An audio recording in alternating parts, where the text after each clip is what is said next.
Genial, entonces les doy la más cordial bienvenida a esta nueva clase.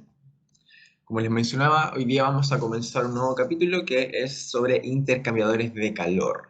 Entonces, nos comienza a surgir la pregunta, ¿qué es un intercambiador de calor?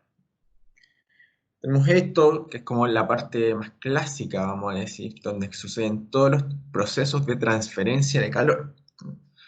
Y cuando hablamos de diferentes o un sinnúmero de transferencias de calor dentro de un arreglado de ingeniería, para transmitir calor desde un fluido hacia otro fluido, estamos hablando de un intercambio de calor, de un intercambiador de calor, porque ya es un equipo especializado para realizar este intercambio de calor, esta transferencia de calor entre un fluido y otro. Entonces, básicamente los intercambiadores de calor lo que hacen es facilitar la transferencia de calor entre dos fluidos que están a distinta temperatura y también evitan su mezcla. Es decir, no se están mezclando estos dos fluidos, sino que cada uno va por su lado y de esa manera están estableciendo esta transferencia de calor, ¿no? Y evidentemente, como ya sabemos, para que haya transferencia de calor, debe haber una diferencia de temperatura. Si no hay diferencia de temperatura, que es el motor de este intercambio de calor, del movimiento del flujo de calor, simplemente no va a haber flujo, porque no va a haber movimiento, no va a haber esa practicidad de instalar, o no más bien de instalar, sino que de generar este flujo de calor desde un lado hacia otro. Y ya sabemos, evidentemente, que va desde la temperatura más alta a la temperatura más baja, ¿no? Entonces, técnicamente, o en realidad en el uso práctico de los intercambiadores de calor, es- se ocupa en una amplia variedad de diferentes aplicaciones, desde cosas más residenciales como sistemas de calefacción o acondicionamiento del aire, hasta procesos químicos, procesos vinculados a la ingeniería química y a la producción de energía en grandes plantas, ¿ya? Producción, intercambio, transferencia de calor en plantas muy grandes. Por ejemplo, aquí tenemos un intercambiador de calor de nivel industrial, que se dan cuenta es un aparato muy grande, ¿ya? Esto en términos industriales. Ahora, ¿conocen algo que ocupemos recurrentemente en la casa? O quizás no tan recurrentemente, pero que probablemente hayan visto algún intercambiador de calor.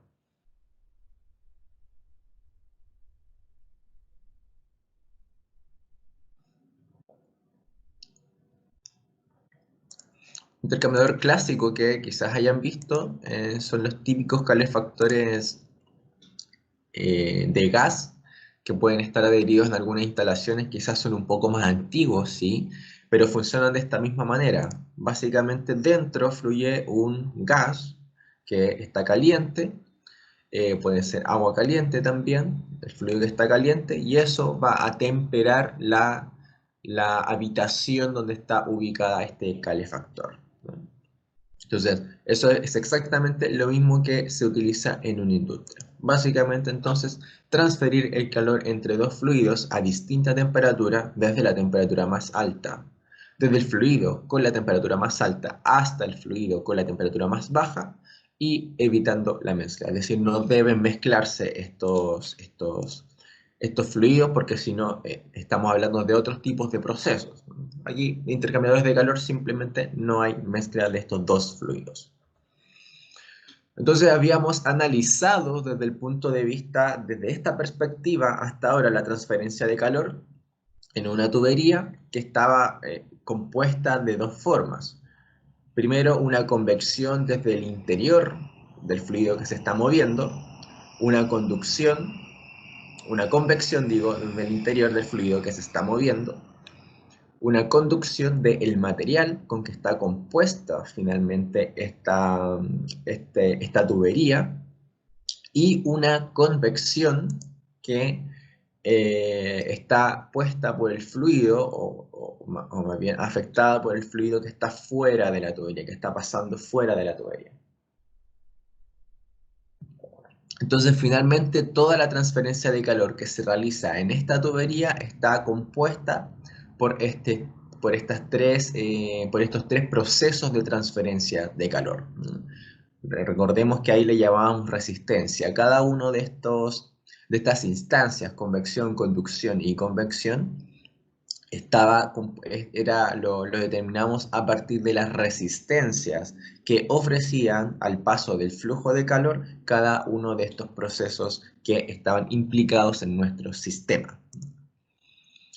Entonces, estamos hablando aquí finalmente desde otra perspectiva, vamos a comenzar a hablar desde la perspectiva transversal, más longitudinal. Aquí, si miramos desde este lado hacia la derecha, vamos a ver esta tubería.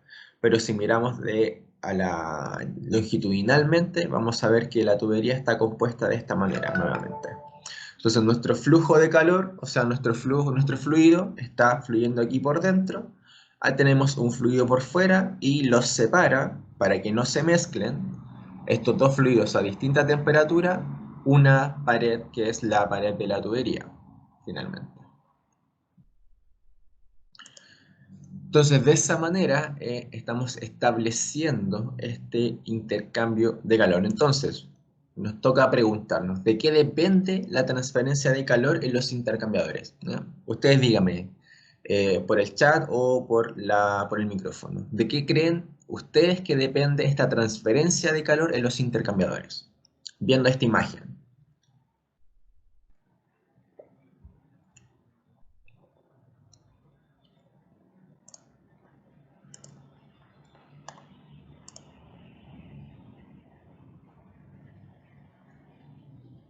Del material, perfecto, el material de la tubería, genial. ¿De qué más depende? Javiera dice del material.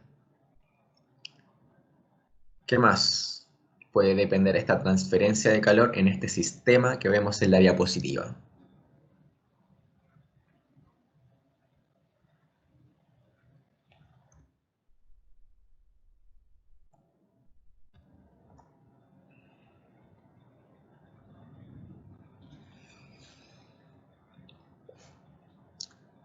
De lo que está dentro del flujo para poder intercambiar de calor. Lo que esté dentro de acá, ¿te refieres, Nazaret? De acá. Ya, la dirección de movimiento. Perfecto. Genial. Muy bien, entonces lo que esté dentro de nuestra tubería, por el interior de la tubería y también la dirección de flujo. Genial. ¿Qué más? ¿Qué otras cosas pueden influir dentro de todo esto? Dentro de la transferencia de calor. También recuerden la ecuación. La ecuación estaba compuesta por ciertas cosas. Esas cosas también influyen dentro de la parte de calor. ¿Ya? Pérdidas. Ya también podrían influir ciertas pérdidas de calor, ¿ya? Que se pueden estar estableciendo también. Pero claro, y si hablamos de pérdidas, también van a estar incluidas dentro de este flujo de calor. También están dentro ahí de nuestro cálculo de flujo de calor. De otra forma, si no consideramos las pérdidas, estamos perdiendo calor y no podemos considerar eso dentro de una industria porque vamos a estar perdiendo, si perdemos calor, estamos perdiendo energía, y si perdemos energía, perdemos dinero. Recuerden, todo esto está relacionado evidentemente con los costos de operación de una planta. Entonces, efectivamente, como decían, como mencionaban ahí sus compañeras, ahí está. Por lo que tenemos por dentro, el fluido. ¿Qué fluido tenemos dentro? ¿Qué velocidad tiene ese fluido? ¿No? Si está yendo más rápido, está yendo más lento, está fluyendo rápido, está fluyendo lento, em, está yendo hacia la izquierda, está yendo hacia la derecha, qué sé yo. Lo mismo pasa con el fluido que está fuera de la tubería. ¿Qué fluido es? ¿Es un líquido? ¿Es un gas? ¿Qué velocidad? ¿Hacia dónde va? ¿Qué dirección tiene? Etcétera, etcétera. Y además, la tubería es el tipo de material, el tipo de material que estamos teniendo ahí. Recordemos, no es lo mismo transmitir calor con una fibra de vidrio con un acero, con un fierro, con un metal, qué sé yo. Es diferente transmitir un aislante que un conductor de calor. Entonces, de esa manera se van estableciendo ciertos parámetros de control dentro de nuestra transferencia de calor que sucede en los intercambiadores de calor. Eso básicamente estamos apuntando. Los parámetros de control, cómo controlamos la operación finalmente de estos intercambiadores de calor que estamos evaluando y de esa manera establecer una optimización en el estudio de estos intercambiadores. Entonces aquí vamos a entrar a hablar de ciertos tipos de intercambiadores de calor que están establecidos dentro de la industria particularmente. El más simple es el de tubo doble. Entonces lo que estamos viendo aquí es más básicamente el mismo dibujo. Tenemos un fluido que está fluyendo por dentro. Ahora nuestra tubería es la parte negra, simplemente ya la tubería es esta parte negra. Y por aquí está fluyendo el fluido por fuera de la tubería. Dentro de la tubería, las paredes de la tubería son estas líneas negras y por fuera fluye otro fluido dentro de otra tubería. Entonces tenemos como dos tuberías dentro de otra. De esa manera es tubo doble porque finalmente está compuesta de dos tubos, un tubo interior, que es por donde fluye el fluido interior, y el tubo exterior que contiene al fluido exterior y al tubo interior. Eso es básicamente por eso es tubo doble. Entonces de esa manera estamos estableciendo el intercambio de calor a través de las paredes, aquí esta línea negra de acá, entre el fluido que está pasando por dentro y el fluido que está pasando por fuera. Ese es el más simple que se puede establecer. Y en realidad es algo que se ocupa comúnmente igual, que lo pueden conocer como serpentín. En realidad es un tubo doble que está pasando, está enroscado como un resorte y se llama serpentín. Tiene como forma de serpiente, básicamente. Y se basa en este mismo proceso. Es el más simple que podemos encontrar en la industria. Luego están estos otros intercambiadores que es flujo cruzado, ¿no? Se llaman de flujo cruzado y pueden existir dos, uno no mezclado y mezclado. ¿A qué nos referimos con no mezclado? Que básicamente, por ejemplo, aquí está fluyendo aire, por dentro está fluyendo agua caliente, puede haber, o agua fría, ahí dependiendo de lo que queramos establecer. Y el flujo del aire que está pasando está separado por estas placas.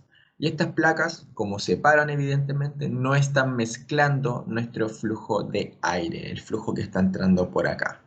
Aquí sí, aquí está todo mezclado, se pueden ir por diferentes partes, cualquier partícula del gas que esté pasando, del fluido básicamente, se puede ir por cualquier zona. Aquí simplemente no, tiene un camino establecido con antelación por estas placas.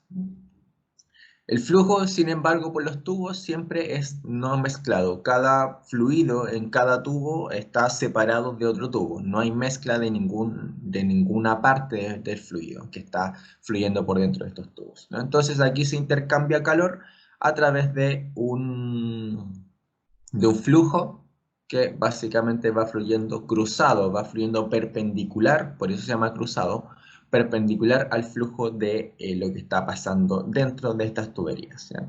Las tuberías van hacia acá, hacia afuera, y el flujo del otro fluido va perpendicular a las tuberías, ¿ya? Va por esta zona. Y eso se llama el intercambiador compacto, ¿ya? Esta es la base de lo que le hablaba de estos calefactores a gas que hay en algunas casas. Estos intercambiadores a gas se basan en este mismo principio.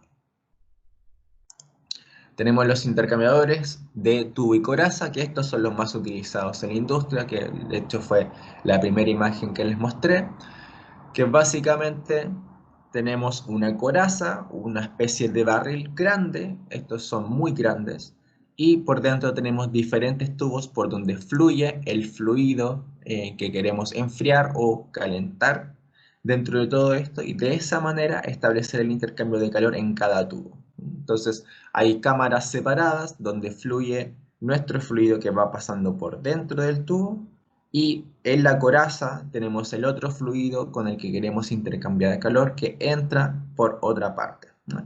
Aquí, por ejemplo, particularmente en esta imagen, está entrando dentro de la coraza vapor.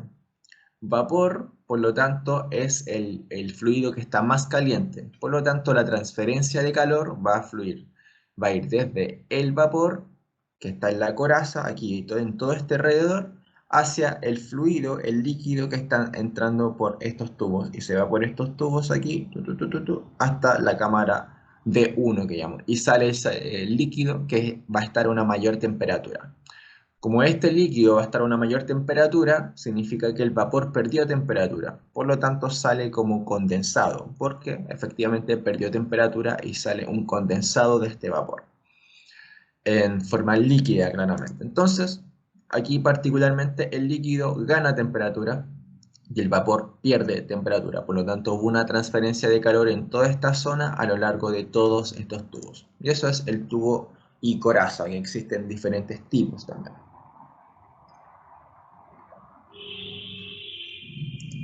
Por ejemplo, se dividen por diferentes pasos cada uno de estos. Entonces, por ejemplo, aquí tenemos tubo y coraza, un paso por la coraza. ¿Por qué? Porque el fluido del lado de la coraza entra, pasa una vez y sale. Pasa una vez simplemente, no hace nada, se devuelve. Y listo, pasa directamente de aquí a acá y sale.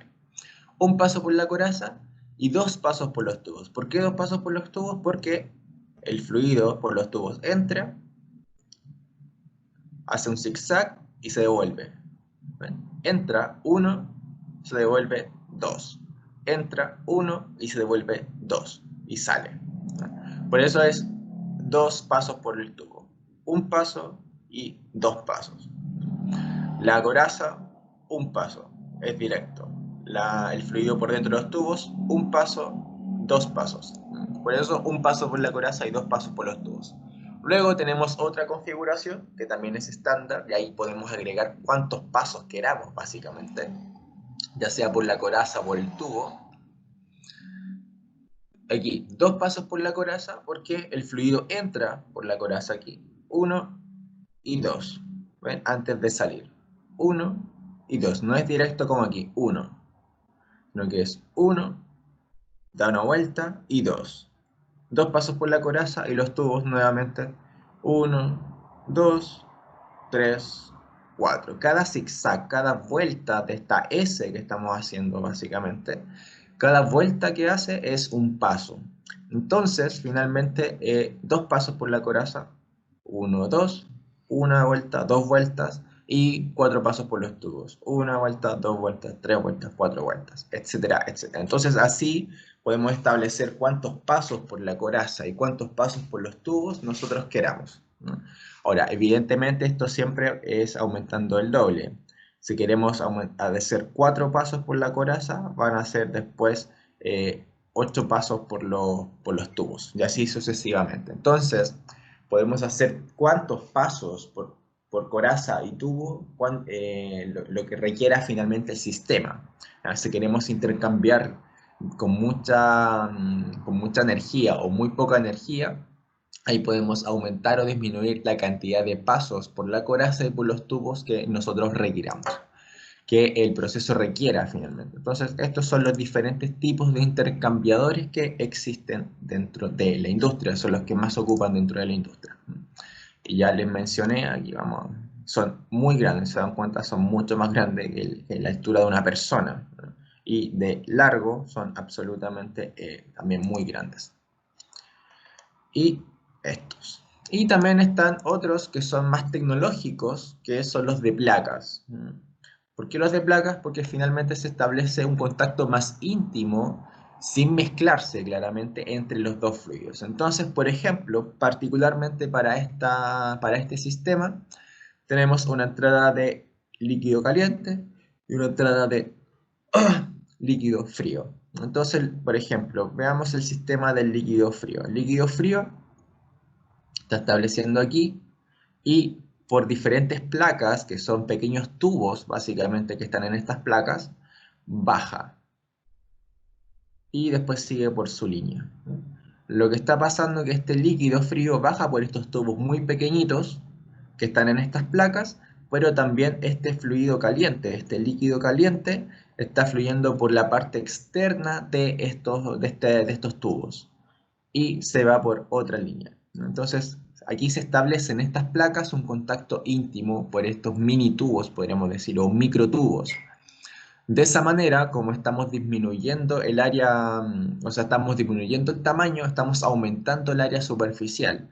Si estamos aumentando el área superficial de contacto en el intercambio de calor, en la transferencia de calor, nos va a aumentar ese flujo de calor desde un líquido hacia el otro. Y de esa manera se establece una mayor transferencia de calor. Por lo tanto, este intercambiador de placas es evidentemente mucho más eficiente en la transferencia de calor. Como es más eficiente y si se dan cuenta el arreglo que se da aquí es bastante específico, es bastante así a nivel muy pequeño, este arreglo que se hace en las placas evidentemente también es más caro, ¿no? Por eso no se ocupa tanto, sino que se ocupa ya para cosas mucho más específicas en ese sentido.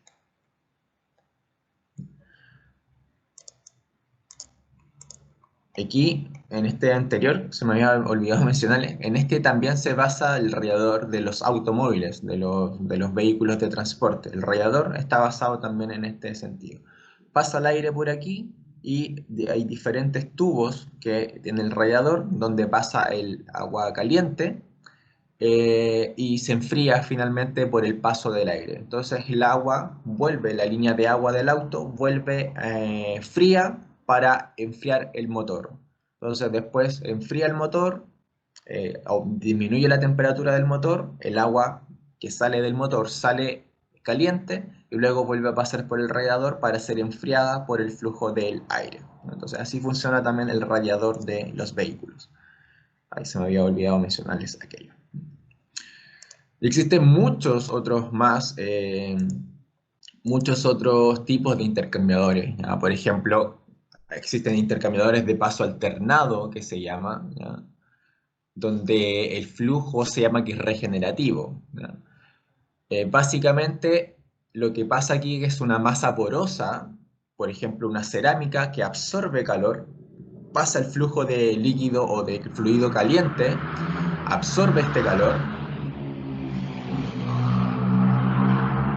Ahí pasó una moto muy ruidosa. Entonces, esta masa porosa de cerámica absorbe el calor de este fluido caliente, se saca el fluido caliente y se hace pasar del flujo frío. Entonces, se realiza una transferencia de calor desde esta masa porosa de cerámica hacia el líquido frío y se calienta el líquido frío. Y luego se vuelve a poner el líquido caliente, se realiza la transferencia del líquido caliente a la masa porosa, se saca el líquido caliente, se inyecta el líquido frío y se realiza la transferencia de calor de la masa porosa al líquido frío y así sucesivamente. Por eso se llama regenerativo, como que se regenera continuamente, de forma constante, por este intercambio de flujo entre el líquido caliente y el líquido frío, ¿no? Ese es otro tipo de generación que se hace.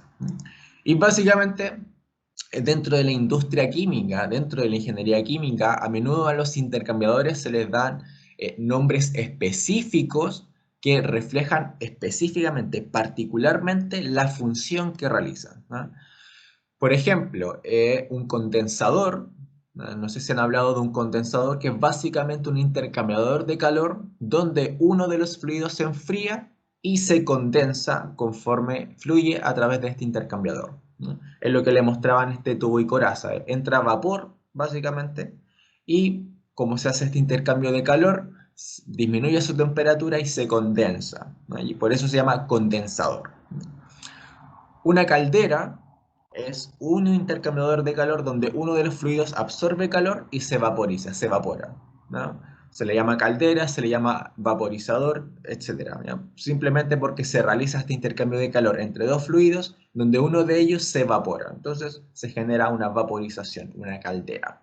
El radiador que les hablaba básicamente es el intercambiador que transfiere el calor de un fluido caliente hacia el espacio circundante por radiación, ¿no?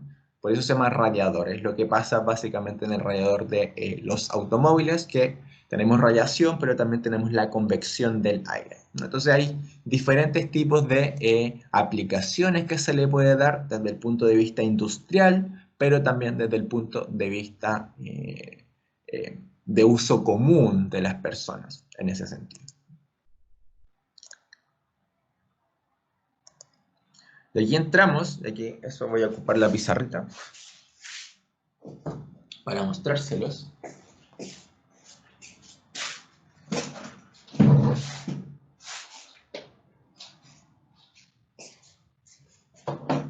Entonces lo que tenemos es todas estas transferencias de calor que se establecen entre estos dos fluidos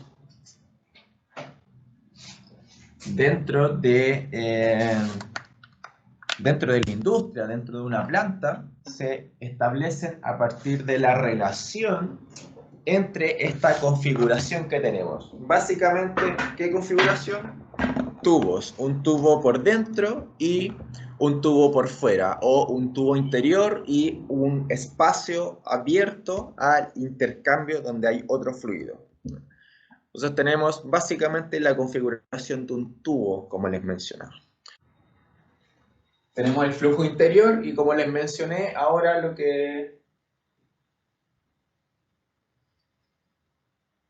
aquí tenemos otro fluido, ¿no? Tenemos el fluido interno, tenemos el fluido por dentro, tenemos el material y también tenemos el fluido externo. Por lo tanto, habíamos dicho que aquí dentro hay convección, donde está el material hay conducción, y donde está el fluido por fuera estamos hablando de convección nuevamente. Y como estamos hablando de todos estos procesos, evidentemente cada una de estas cosas están asociadas a resistencias. Ahora, recordemos la ecuación. Voy a borrar eso. Recordemos la ecuación que habíamos planteado, con la que habíamos trabajado en la parte anterior para la evaluación sumativa número 3 particular. Q dividido 2 pi por L, habíamos mencionado que era delta T, le voy a llamar delta T ahora, la diferencia de temperatura básicamente, por el 1 sobre HI por RI. Recordemos aquí, todo esto está vinculado al fluido interno, que puede ser distinto al fluido externo, por eso estamos ocupando el subíndice I, más el logaritmo R0 sobre RI, dividido RO, digo, que es el externo, el radio externo, dividido el radio interno, dividido por K, la conductividad del material, recordemos, y luego tenemos el otro 1 sobre HO por RO. ¿Ya? El externo, convección interna del fluido interno, conducción del material que está hecho en la tubería y convección externa del fluido externo que está por fuera de nuestro sistema. Entonces todo eso está planteado por esta ecuación. Lo que voy a hacer ahora es trabajar de cierta manera para definir diferentes cosas dentro de todo esto. Entonces tenemos Q dividido 2pi por L. Lo que voy a hacer es pasar este 2pi L que está dividiendo a este lado de la ecuación multiplicando. Por lo tanto nos va a quedar aquí Q igual a 2 por pi por L por delta T dividido 1 sobre HI por RI más logaritmo R0 RI dividido K más 1 sobre HO por RO. Lo mismo de abajo, simplemente ahora está aquí arriba multiplicado por 2 por pi por L, que era lo que aquí que estaba dividiendo, pasa multiplicando y nos queda solo Q a la izquierda de la ecuación. Entonces, lo que voy a hacer posteriormente es establecer este que está multiplicando aquí, lo voy a bajar a este lado de acá, al lado de la ecuación, ¿no? Por lo tanto, va a estar aquí abajo dividiendo. Y eso lo voy a dibujar acá arriba. ¿Cómo se establece finalmente? Q, nuevamente Q, igual a delta T, lo voy a escribir aquí. Delta T, y eso va a estar 1 sobre H I por RI por ahora, como bajé esto que estaba aquí arriba de la división, pasa aquí, dividiendo 2 por pi por L. ¿Ah? RI, HI por RI por 2 por pi por L. L recordemos que era el largo de la tubería. Más, nuevamente, el mismo para la conducción. RO, RI, dividido K por 2 por pi por L. Todo esto está siendo dividido por el mismo valor. 1 sobre HO por RO por 2 por pi por L. Nos queda exactamente lo mismo. Aquí lo que hice simplemente fue bajar esto que está multiplicando en la división allí. Está arriba en el numerador de la división y cuando pasa el denominador pasa dividiendo. Por lo tanto pasa aquí abajo de todas estas características de resistencia que habíamos hablado. Convección, conducción y convección nuevamente. Fluido interno, material, fluido externo. Ahora, si se dan cuenta, existe una característica aquí que hemos establecido y que vamos a establecer. Aquí tenemos esto. Aquí tenemos esto. ¿Se acuerdan entonces que 2 por pi por L por un radio era igual a el área del cilindro? Recordemos que estamos hablando siempre de un cilindro. Ahí no tengo ninguna. Estamos hablando siempre de un cilindro porque es una tubería. Y este es el área del cilindro. 2pi por L por R. 2pi por L por RI, 2pi por L por RO. Por lo tanto, a partir de esto podemos definir nuestro 2pi por L por R sub I como un área interior. El área interior de la tubería, dentro de la tubería.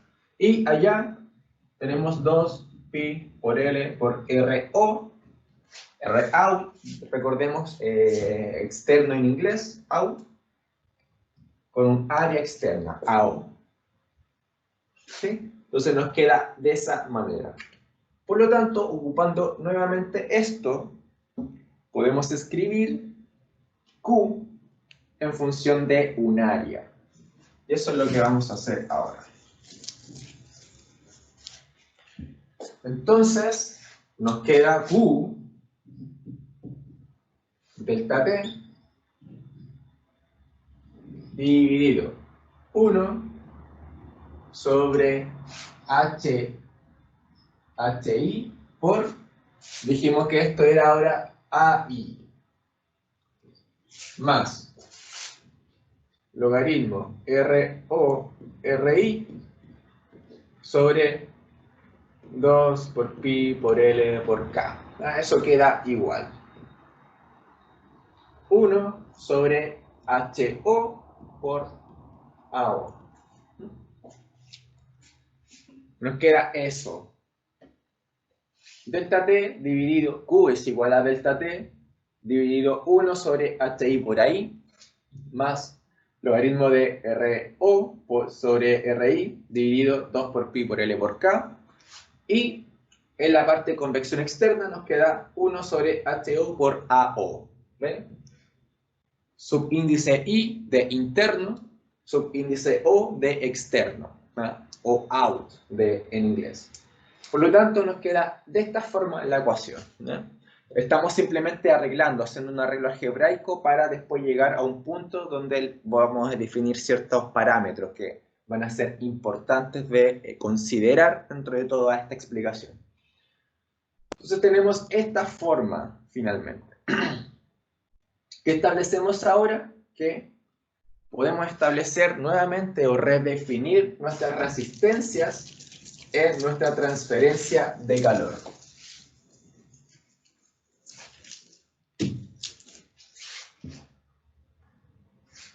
Si definimos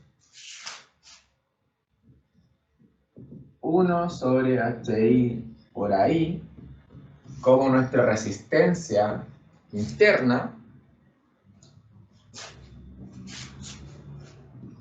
el logaritmo RO, RI sobre 2 por pi por L por K, como la resistencia de la pared,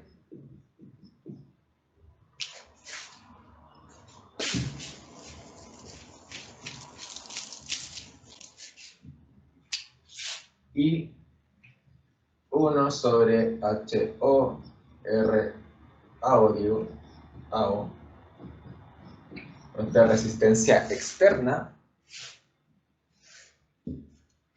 RO, AO, ahí. Resistencia externa, resistencia interna, resistencia externa, resistencia de la pared. Tenemos entonces que nuestro Q finalmente va a ser igual delta T dividido RI más R pared más RO. ¿Ya? RI más R pared más RO. Así está definido finalmente nuestros parámetros. Por la suma de las resistencias que habíamos dicho, ya la habíamos mencionado en la unidad anterior, pero ahora las redefinimos en cuanto al área. Al área. Está el área aquí puesta finalmente. Entonces, tenemos esto establecido. ¿Qué más vamos a hacer en este sentido?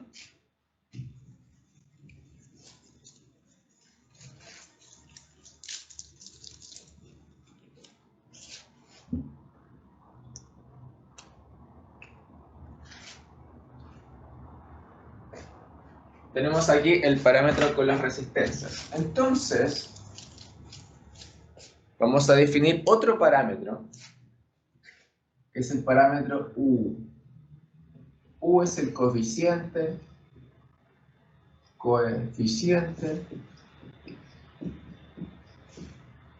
de transferencia de calor total. Coeficiente, transferencia,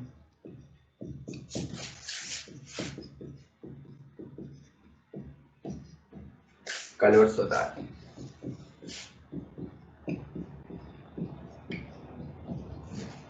Coeficiente de transferencia de calor total. Ahora, evidentemente, esto está asociado a un área, a la resistencia que habíamos definido. Como está debido a las resistencias, tenemos también un coeficiente de transferencia de calor total interno y un coeficiente externo. ¿Cuál es la definición de eso? UI interno va a ser igual a las resistencias, 1 sobre las resistencias, sí, 1 sobre el área interna multiplicando a todas las resistencias. R pared más RO. Nos queda de esa forma. Y de igual manera, el RO, esto es para el UI, que está multiplicando ahí, UI, ahí. Lo mismo para el AO, UO, AO. Coeficiente de transferencia de calor total externo es igual a 1 dividido a externo multiplicando a todas las resistencias, la suma de las resistencias. Si hablamos del interno, ahí es el área interna que está multiplicando a todas las resistencias en esta ecuación.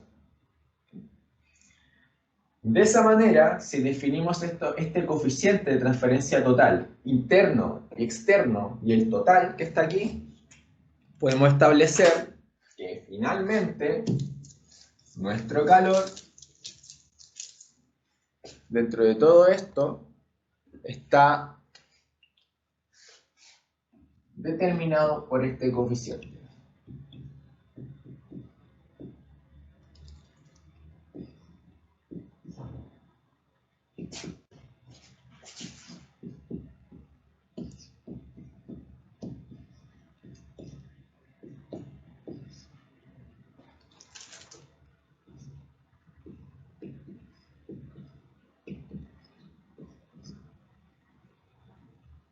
Finalmente tenemos esa ecuación. Nuestro Q va a ser igual a U por A por delta T. Esto es el general, pero en realidad no tiene ninguna utilidad práctica en términos de utilización en la ecuación, es simplemente una definición. Lo importante y lo que es práctico es esta definición.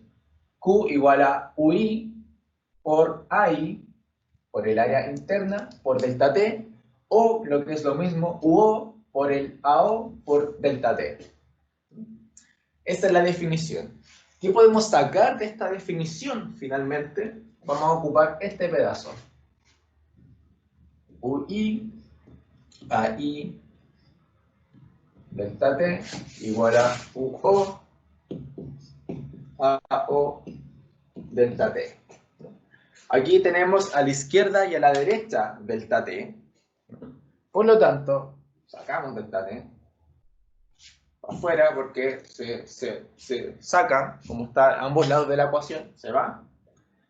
Y nos queda UI por ahí es igual a UO por AO. Si se dan cuenta, esta multiplicación es igual. Si tuviéramos una pared muy delgada, de tal manera de que el área interior, el radio interior fuera muy similar al radio exterior, al radio externo, nos va a quedar, si este es igual a esto o muy similar, estas áreas son muy similares, nos va a quedar que el UI es igual al UO. El coeficiente global de transferencia, o de transferencia, vamos a ver, de transferencia de calor, van a ser igual en el lado interno y en el lado externo. Esa es una consecuencia práctica en ese sentido si tenemos un material muy, muy delgado que está compuesto finalmente nuestra pared, nuestra tubería.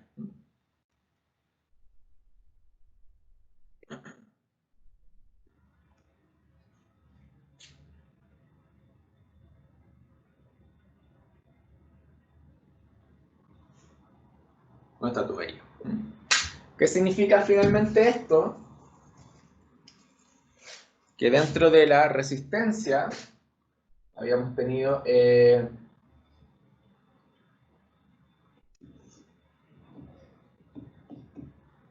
HI por ahí más logaritmo 2 pi LK más 1 sobre HO AO. ¿Qué pasa si dentro de este sistema nuestro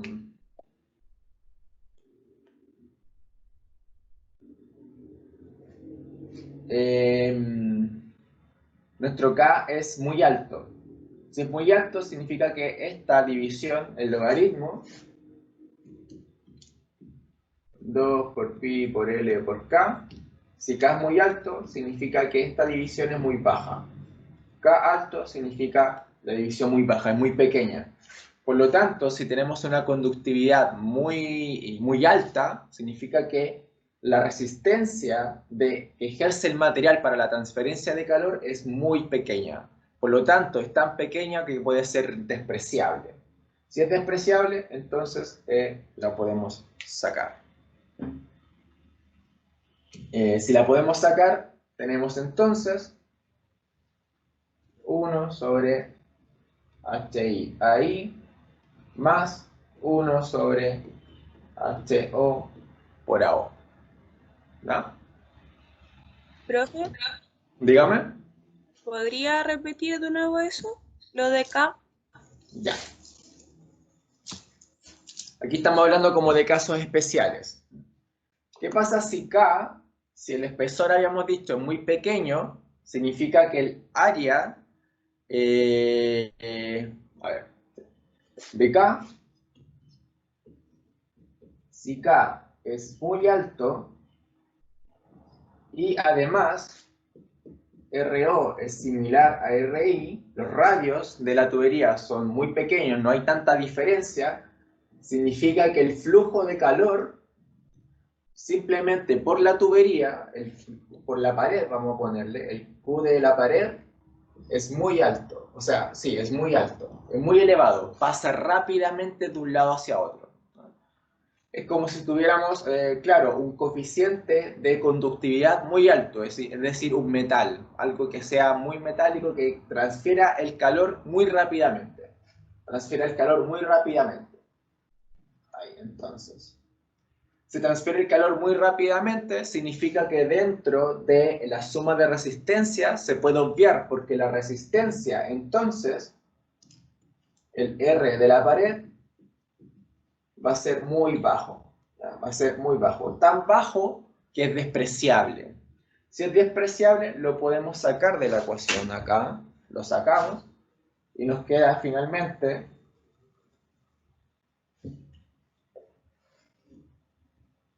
1 sobre HO por AO. Más 1 sobre HI por I. Nos queda eso.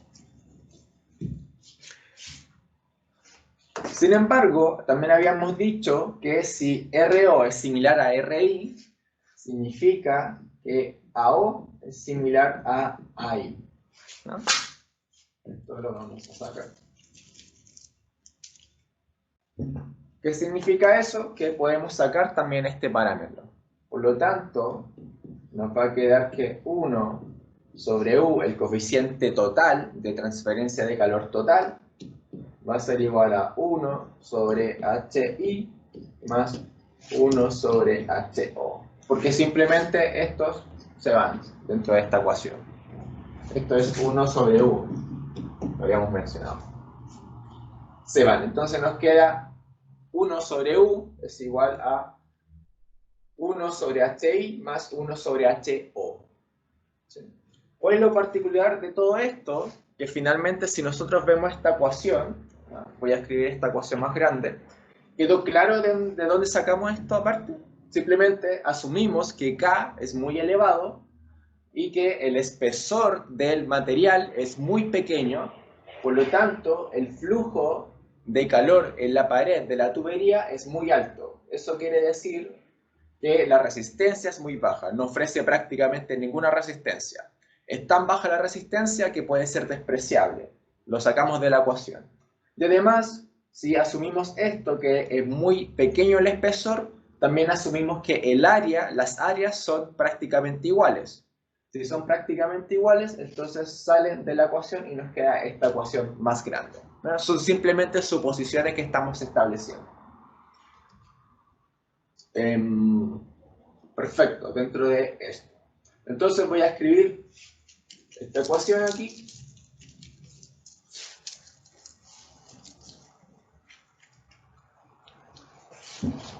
Más grande, 1 sobre U es igual a 1 sobre HI, 1 sobre HO.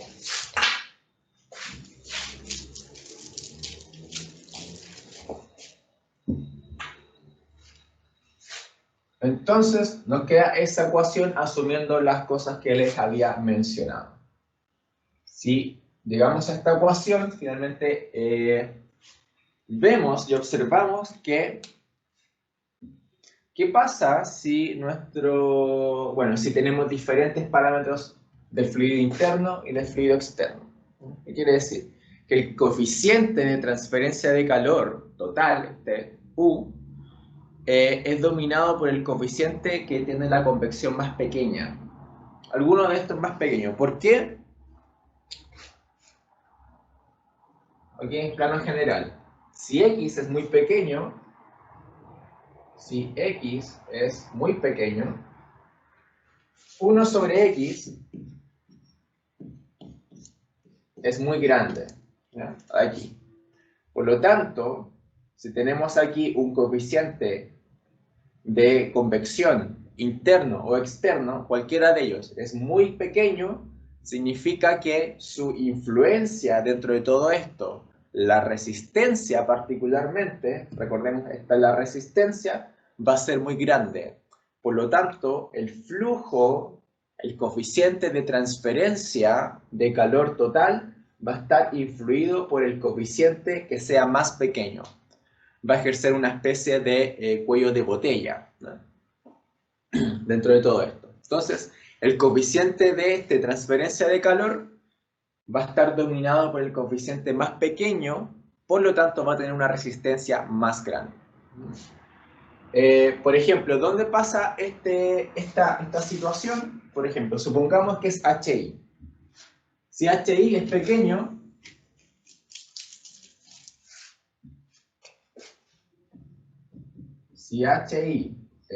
pequeño, entonces 1 sobre HI es muy grande.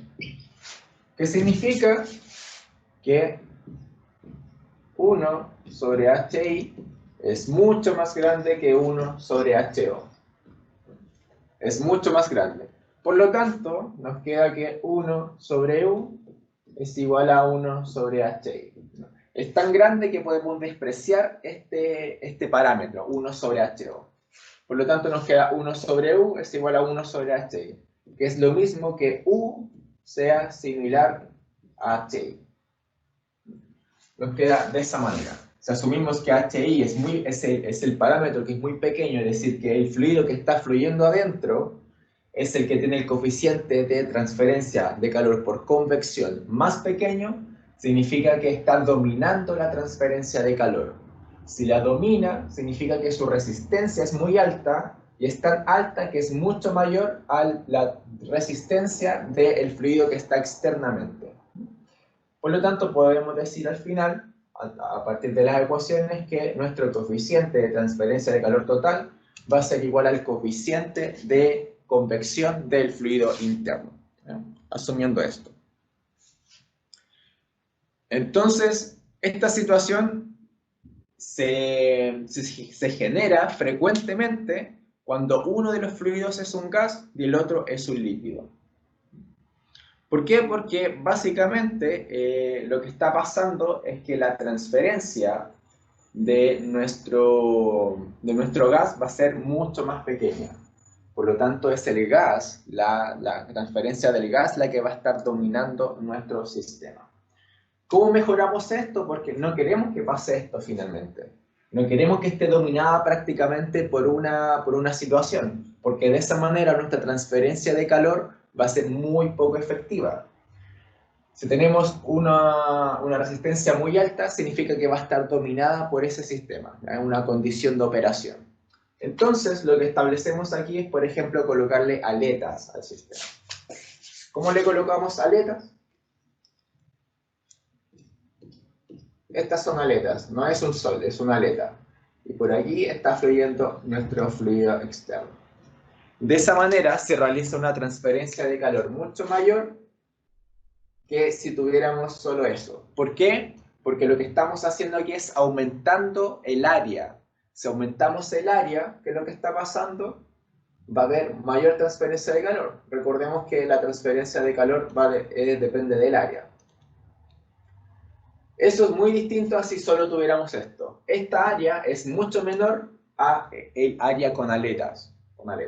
Probablemente han visto ahí algunos sistemas donde se ocupan las aletas para mejorar la transferencia de calor entre un lugar y otro.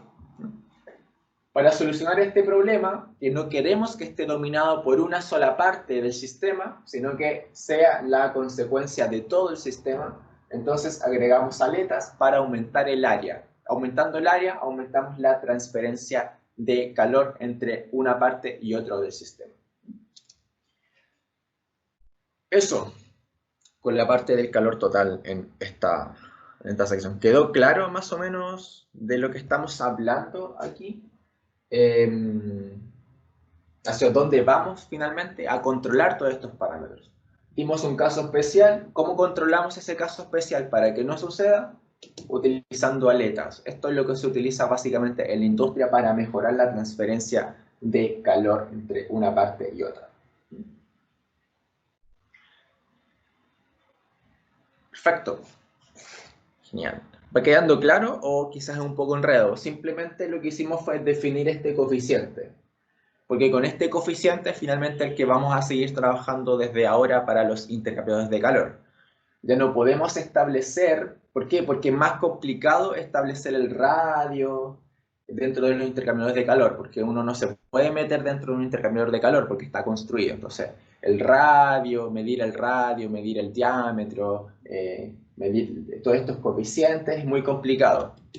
Les voy a mostrar una tabla después que lleguemos del descanso, donde sale una tabla referida a los coeficientes de transferencia de calor total para cada una de las instancias. En vez de medir la resistencia, en vez de medir el radio, calculamos directamente, son valores tabulados del U, de este coeficiente total de transferencia de calor, ¿no?